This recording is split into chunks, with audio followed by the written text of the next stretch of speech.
What if I told you that one of the richest empires on earth once rose from West Africa, so wealthy that its king crashed the economy of another country just by visiting? And what if I told you that the modern nation of Ghana carries the name and legacy of that power, not by accident, but by vision? This is not just a story about gold. It is a story about kings, trade routes, resistance, slavery, revolution, and rebirth.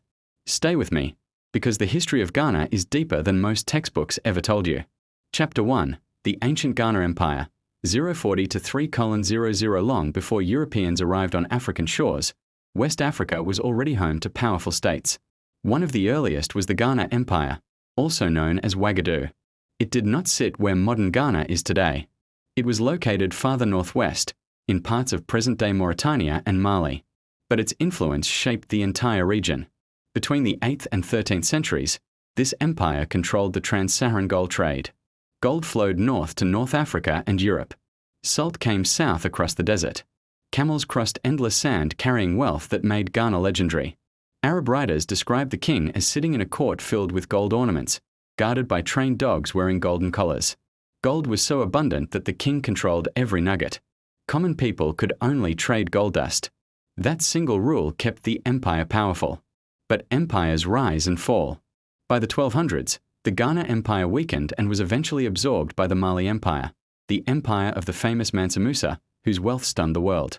Still, the name Ghana would live on.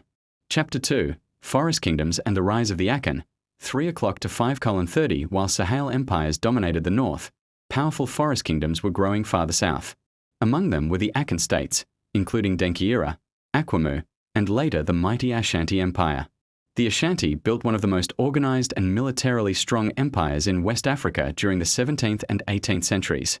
At the center of their power was the Golden Stool. Not just a throne, but a sacred symbol believed to hold the soul of the Ashanti nation. Their capital, Kumasi, became a political and economic powerhouse. They traded gold, kola nuts, and unfortunately, captives during the era of Atlantic slavery. But here is something important. Ghana was not a passive land waiting to be discovered. It was structured, political, and strategic long before European colonization.